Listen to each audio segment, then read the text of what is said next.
now. Welcome everybody to tonight's Zoom. This is the Change the Mascot of Utah group. My name is Meg Singer, your host for the evening. I'm a Navajo citizen living in Salt Lake City, Utah. I'm also the Native American Initiative Director at Utah Valley University. And so thank you for joining us tonight. Tonight we are talking with two students from the Black Student Union of Dixie College. And I'm going to turn the time over to my colleague slash activist friend, Cynthia, who has been in contact with our new friends before we get into the discussion. Yeah, so my name is Cynthia. I'm part of Change the Mascot, and I got my degree at Utah Valley University, and I am applying to medical school here in the future. So our guests today are Malik Smith, the Vice President of BSU at Dixie State University, and then also Justice Slayton, the President of BSU at DSU, Dixie State. So they are kind enough to join us today to talk about intersectionality between different groups, between minority groups today, and why it's important. Thank you so much. And let's turn the time over to our students to give a short introduction. We'd like to know, where you're from, what you're studying, and some of the work that you're doing while you're going to school at Dixie State. So let's start with President Justice Slayton. I am muted. Okay. Can you guys hear me all right? Yeah. Don't worry about the muting. I have been having trouble all night. So my name is Justice Slayton. I'm currently the president of the Black Student Union here at Dixie State University. I'm actually going to be done with being the president at the end of this semester, and it'll actually be Malik. But I am a member of the Black Lives Matter Southern Utah chapter here in St. George, Utah. I am also in the military, and I'm getting my degree in business management with emphasis in finance, and I have a minor in economics. I'm a junior this year. I should be graduating by the end of the summer next year. So I'm excited. I plan on continuing work in social justice and also trying to find my place in finance, see if I can juggle both. But that's me, and that's a little bit about myself. Awesome. Thank you so much for being here. Thank you. And Mr. Malik Smith, are you on? Yeah, I'm on. I didn't know if you just wanted me to go or wait. Yeah, no, go ahead. Yeah, go ahead. Okay, well. That's one of the reasons why we're recording this too. So maybe we can, technical difficulties. No worries. But go ahead. Well, my name is Malik Smith. I'm currently vice president of BSU, soon to be president of the BSU. I'm a sophomore right now. I'm a finance major with a minor in economics. So, me and Justice trying to, know about money a little bit. I currently have an internship with Northwestern Mutual finance group. Justice is more into social justice than I am. She's more in that scene as she's part of Black Lives Matter and all that. But yeah, that's just a little bit about me. Awesome. Well, we really enjoy you both for being here tonight. So a little bit of background for you all. We started this about 4 months ago. Yeah, it was about 4 months ago. It started with two alumni who looked at Bountiful, which is north of Salt Lake, and looking at the mascot at Bountiful High School and seeing there. Can we mute? I'm getting super feedback. Okay, let's try that again. So about 4 months ago, it was two alumni, Mallory and Rogers, Michaela Rogers, who learned that, about Native mascotry and how racism has played a role in the way that Native people are imagined, you know, the fakeness of it, the colonialism of it, the history that basically, you know, subjugated certain people just because of the way that they looked or because of where they came from. And we've been reaching out to a lot of people across Utah, across the state, to get different perspectives. And so we're really happy to have you here today. We did have a Black Student Union from Utah Valley University speak to us 2 weeks ago.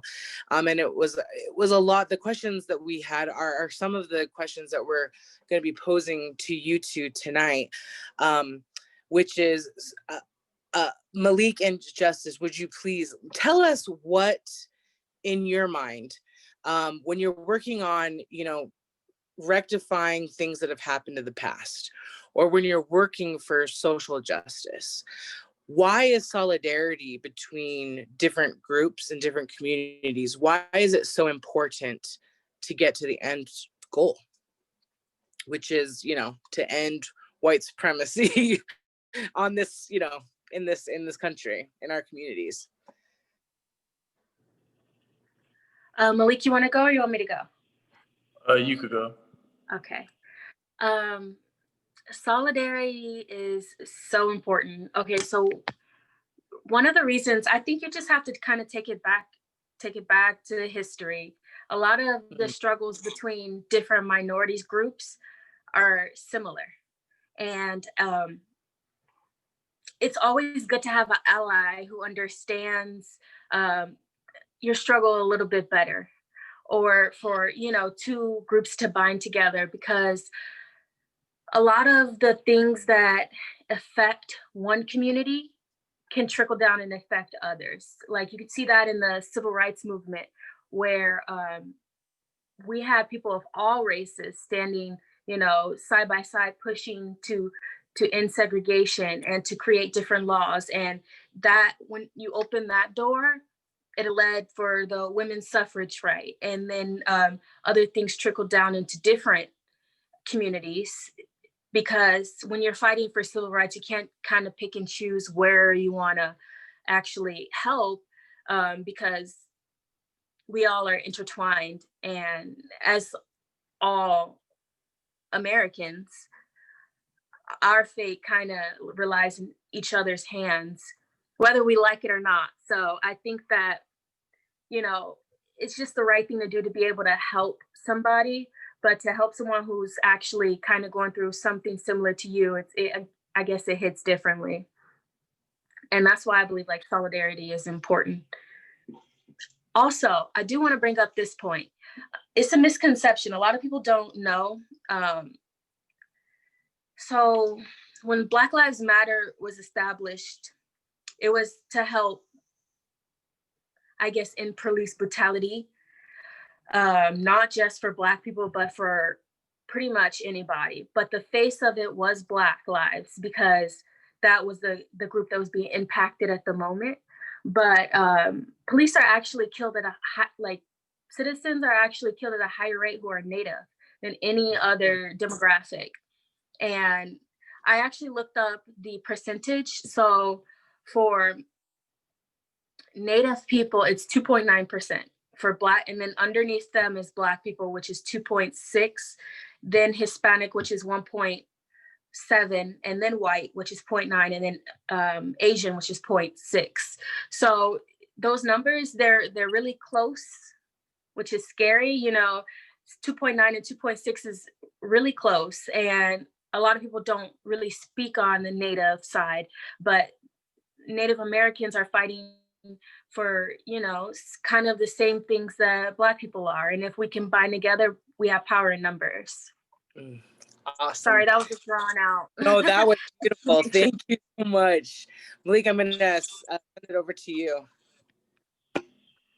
Justice really hit all the points that I had too. So, I mean, I agree with everything that she said.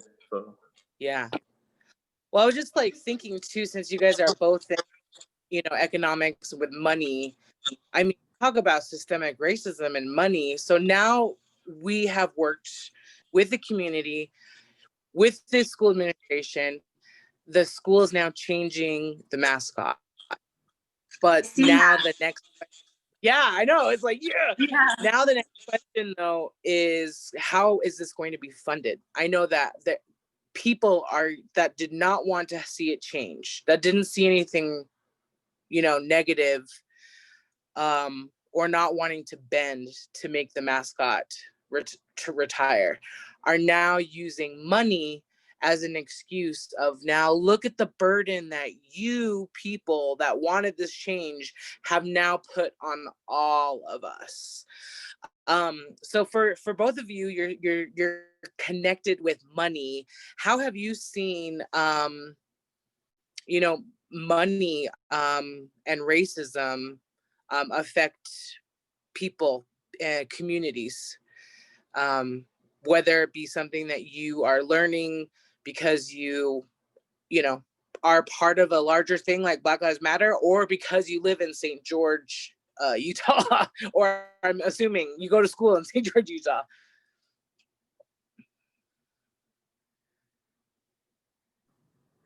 Malik or Justin, you gonna go? I can go. Okay. I think the money excuse is an old, lame excuse.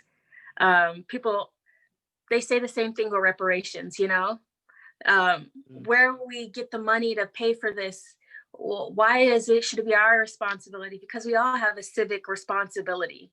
That's why we all pay taxes. It doesn't make sense, because if you're alienating one group by having something that is clearly offensive to them, it's your duty as a citizen to help pay to alleviate that. Because we're not, like, if something was offending you, I would expect the group to pay their taxes to be able to, I guess, alleviate the situation, because this is not something that just happened, overnight. This is something that's been ongoing, and we're trying to change the tide, not just here in Utah, but in other states. You see the NFL doing it all over. So I think that's an old excuse, and it's a lame excuse, where I shouldn't have to spend my tax dollar money to pay for something that you guys want fixed. So when you say that you all or you guys, that's excluding people.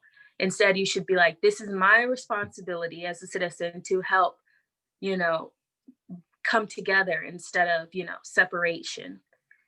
Because then when you put responsibility financially on other people, it just makes it seem like we're not in this together, and you don't really care about my community or how it's affecting me as a person or my kids. Yep. I know that money ties it's a big part of the problem. And it'll be a whole nother Zoom call to, talk about each little differences with housing discrimination, and how that trickles down to gaps in wealth beyond generations, and how, it's too much to explain that. But just to talk about the little mascot thing, I think that's everybody's civic responsibility. That's the least you can do. Yeah. Malik, were you gonna say something? Well, first, let me start by saying that these are some great questions. I'm still thinking about what you were saying, and it's great. But like Justice said, the money, the excuses is just like a cop out. It, like, how are you're just gonna, I don't know, man. I just don't think it's a valid excuse. Like, you can't just, blame it on money. You know what the problem is. We've argued what the problem is. We've talked about it, and then you're just gonna blame it on money now, and it's just being ignorant. So that's how I feel. But everything that Justice said, is same thoughts that I had. Awesome. Well, I wanted to kind of, the community in Bountiful and the people that have been rallying around, retiring the mascot. I think they have experienced a tiny glimpse of microaggressions that people of color have to experience. We're hearing stories about, white administration at the school are being intimidated because of the decision, students being threatened and or bullied. When you are dealing with that, when you are working hard for your community and you come up against those kinds of things, well, have you come up with them, against them? I hope not, but it seems that everybody that's trying to do the right thing kind of has, you know, the wall that they have to push against. But I think that these newbies, no, these people where it's a new experience, are kind of like just experiencing battle fatigue, you know, where every day is just, it's getting again and again, and they're not wavering, which is really cool. Our students are super stellar, but you know, how can we as a community rally around to make sure that that isn't happening in our community, meaning that we try to be civil, we try to you know, try to not even not use violence, because it's not even about that, but it's just trying to be the better person, you know, when it's coming to that. Where's the balance in that? Where do we find that, you know, these people that are working hard on this issue, who are getting tired, how do we tell them, you know, kind of like, yeah, yes, yes, you are going to be tired. This is really tiring work. It might take generations, because, you know, we've been doing this for generations, Well, but also don't give up, you know? well, you know, just like say the same thing that you just said, you know, tell them it's going to take a long time. You know, it's not going to be overnight, of course, but also tell them to practice in self-care too, you know, practicing, you know, meditating a little bit, you know, getting in a zone where you feel good in your own space, you know, and just taking care of yourself, because being a part of something where you're constantly ridiculed and you're constantly, getting talked about, I guess, and you know, it's just it's hard on your it's hard on your mental. So I say, you know, just find a space where you can meditate or something, or you know, just I don't know, just you know, just find some self care, you know, some time for yourself. That might help. Yeah. Talk about microaggressions. I think that this year has been like kind of an awake. They don't call it woke for any, like they don't call it woke for no reason. It's been an awakening of a lot of people to, you know, the craziness and yet just seeing how people live through other people's eyes, you know. I just wanted to point out that fact that you were talking about microaggressions. Things like the master bedroom, Aunt Jemima being chained to the table, and the picture for, you know, the syrup, and I don't know, there's just a lot of new things that I wasn't even aware of that happens. That some people, they're living this experience way different from how we view it, because maybe we're viewing the world differently. But I have been in situations where people try to antagonize me based on what I'm doing. And I have put myself in situations like I went to a well, I guess I was a counter protester at a All Lives Matter / Back the Blue / Trump rally. Oh gosh. Yeah. And That's like course, everything all at once, isn't it? well, the reason why I named all of those things is because different people were saying they were out there for different reasons, so they didn't have a clear objective. Okay. But yeah, that sounds about right. Yeah, I know. I was told all types of crazy things, and I came home and I was like, wow, people are really view the world way different than I, because I got called names and told that I was a terrorist, just crazy things. But I put myself in that situation. But to take it home, I just realized, like, everybody has their opinions, and some people will fight toe and nail to preserve that idea of what America is or how their community is, because you're kind of taking away their experience. Like, Yes. I've been eating Aunt Jemima pancakes since I was 2. And now you're telling me she was a slave chained to a table? Like, I'm not accepting that. That's a tradition I have with my grandma. You know what I mean? It's Right. something like that where it hits differently. So I just understand psychologically that it's not going to click in everybody's head the same way it does in mine, because we don't live the same. And I try not to take any of it personally. And That's so I'll hard be to back do. for a minute. Go ahead. Oh, I was just saying that's so hard to not take it personally too. Well, I think it's harder for, well, so let me tell you a little to piggyback off of what Justice said. She said that she was at a rally and she put herself in that situation, being with Black Lives Matter, and then she was at a Trump rally or wherever she was at. But I've been working with this guy named Cameron Bailey, and we've been trying to put together a BSU at Dixie High School. And he said some of the kids were called terrorists. They've been bullied constantly every day, and they have to go to school. They have to Right. go to school. So it's like they have no other option. So we need to figure out a way to, help the students more than, adults. Cause I think because, students, they can't escape that, maybe now Yeah. because everything's online, but I don't know. Even still though, it's hard to rely on, well, what we found out, it's hard to rely on the faculty, it's hard to rely on administration, that they are even places that these kids would go to for help. You know what I mean? They usually wouldn't.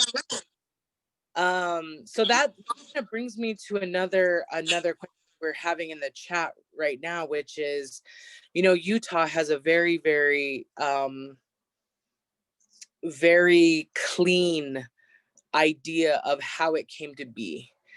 There wasn't slavery here in the South.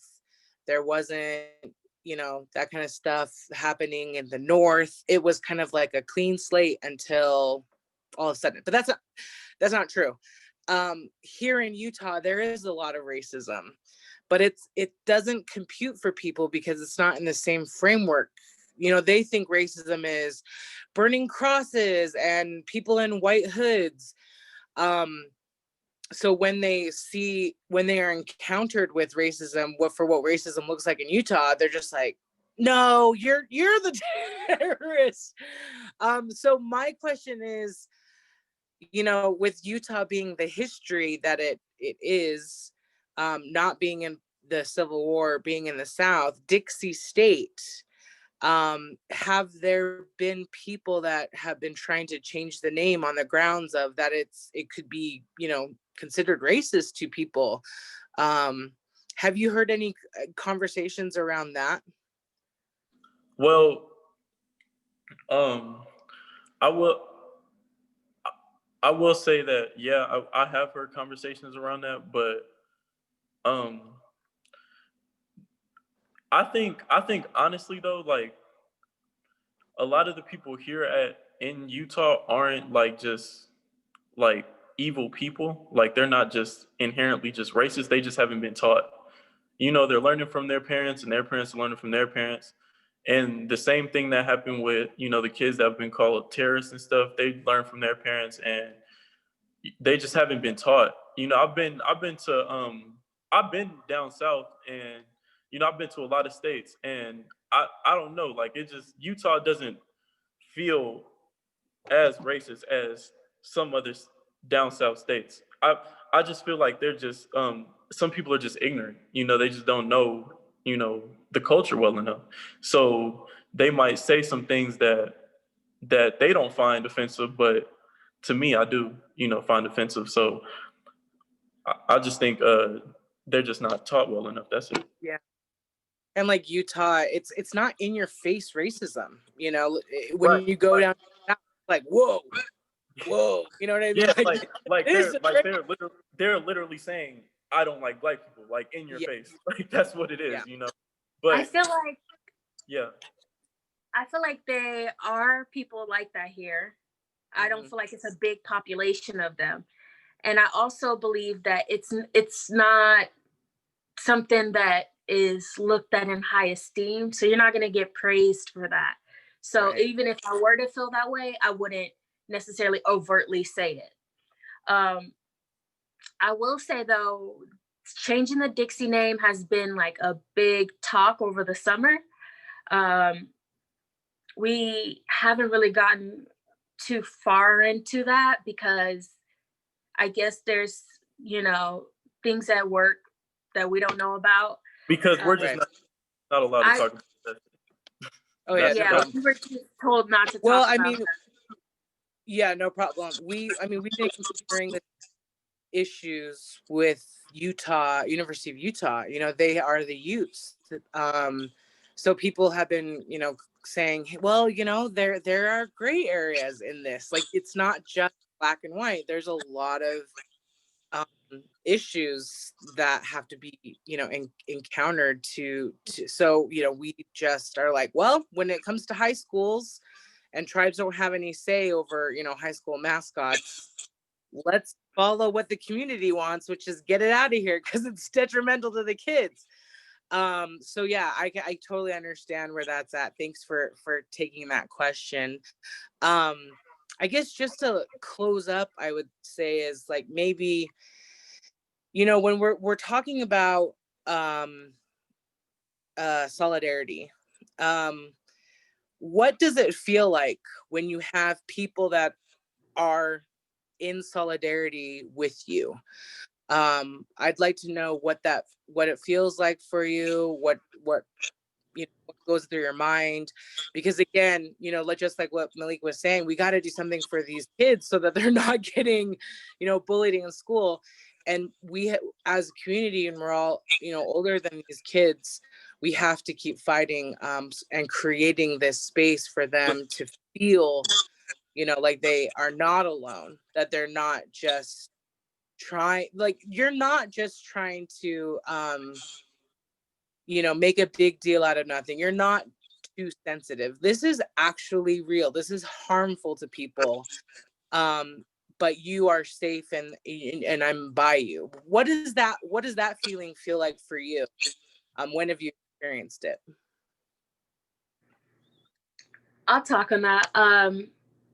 Honestly, I love when we have allies or people standing in solidarity in any situation. Like you can imagine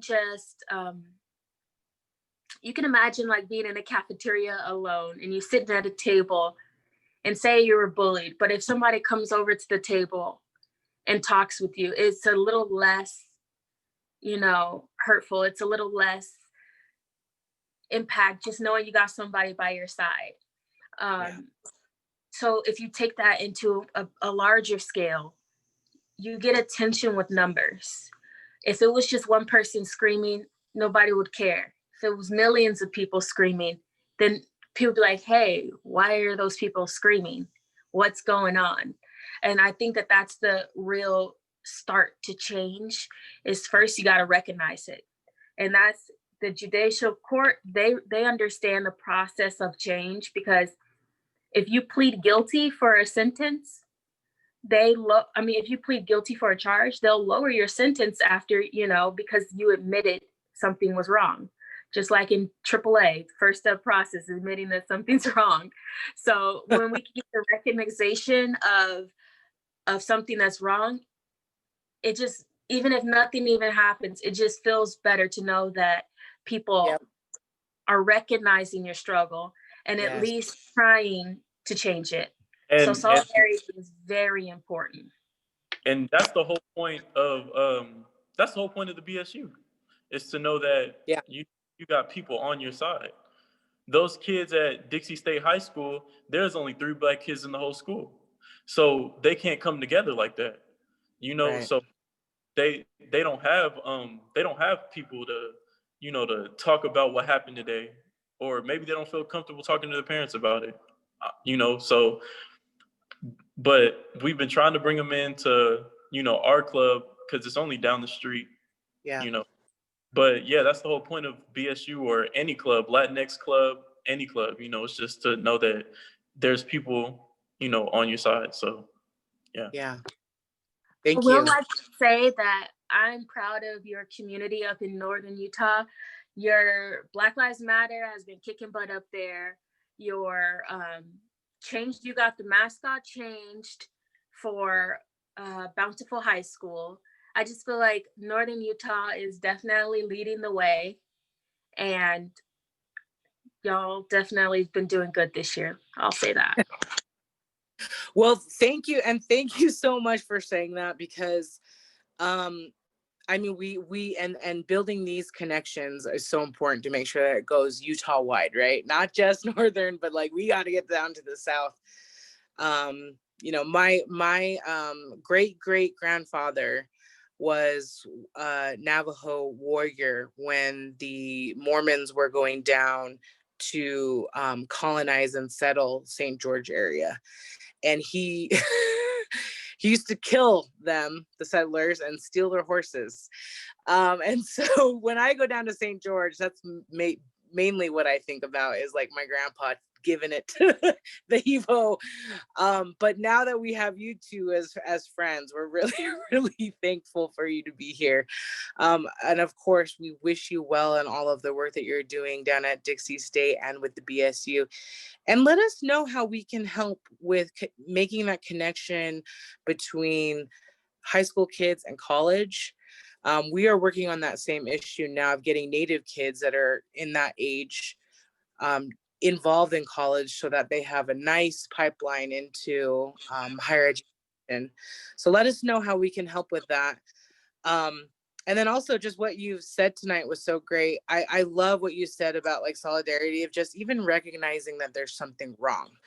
Like when we started this mascot issue and going, like, it was so wonderful to see how many non-Native people were getting involved and were like listening and doing their own research. And it has, like, we've gotten this far because of solidarity, because of allyship. And it's just like, it works. You know what I mean? It really works. And now we're like bridging that with you guys now. So this is really great. Thank you so much for coming on today. And thanks everyone who joined. There were some of your professors and maybe some faculty that joined tonight. So I want to thank them for supporting you. That's really, really cool that they did that. And I'm just going to ask the rest of the group that's here if there are any other questions. And if there are, we'll just and have you guys answer them really quick. Otherwise, I think we will probably end. Let me see. Hold on. We got one more chat. Oh yeah. Yeah. Oh, Dr. So Dr. Kamachi, yeah, said, very proud of my students. There's opportunities in education, finding their root issues here in Utah. Yes. At DSU, there are talks and there are many pushing for changes. Wonderful. One very good area to look is the faculty senates in the Utah system of higher education. Thank you, as there will be a solidarity approach for everything we have talked about and heard tonight. For your Northern Utah people, there are quite a few different communities and organizations focused on this exact thing. Dr. Kyle Reyes at UVU, I just actually had a conversation with him today about police brutality. So that's great. Thank you so much for joining us today. Thanks, Cynthia, for setting this up. And everybody have a great night and celebrate that we've changed the mascot. It is a win for 2020. Now it's up to 2022, 2021 is to make sure that the community is coming together. And you have given us wonderful insights tonight. So thank you. Thank you. Thank you. All right.